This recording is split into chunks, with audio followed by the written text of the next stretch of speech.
2025 बिहार विधानसभा निर्वाचन में लालू यादव को दुई पुओ खोलाखोली परस्पर मुकाबिला करिसेंती।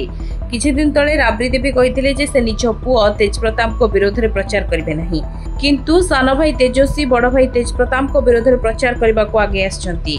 रविवार दिन तेजस्वी यादव तांको बड़ भाई तेज प्रताप को निर्वाचन मंडली महुआ रे प्रचार करने को पहुंची। महुआ रे से आरजेडी प्रार्थी मुकेश रोशन को पई भोट मागिथिले। स्थानीय लोकों को संबोधित करी तेजस्वी कहिथिले जे केही आसिले भी गले ताहा विशेष गुरुत्वपूर्ण नुहे। तेज प्रताप को संपर्क में तेजस्वी कहिथिले दल ठारू केही बड़ नुहंती, दल हेउची माता एवं पिता, दल बिना केही किछि नुहंती। से कहिथिले लालू यादव तांको महुआ पई टिकेट दैछंती, जदि सेठारे लंठन जळे तेबे सरकार गठन हेबो। तेज प्रताप यादव जनशक्ति जनता दलर प्रार्थी भाव में से महुआ निर्वाचन मंडल निर्वाचन लढुछंती। से दल एवं परिवार ठारू अलगा होई निजर भाग्य खोजछंती।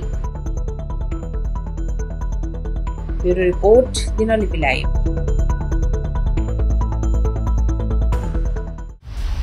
दिनलिपि लाइव को एबे ही लाइक शेयर सब्सक्राइब करंतु।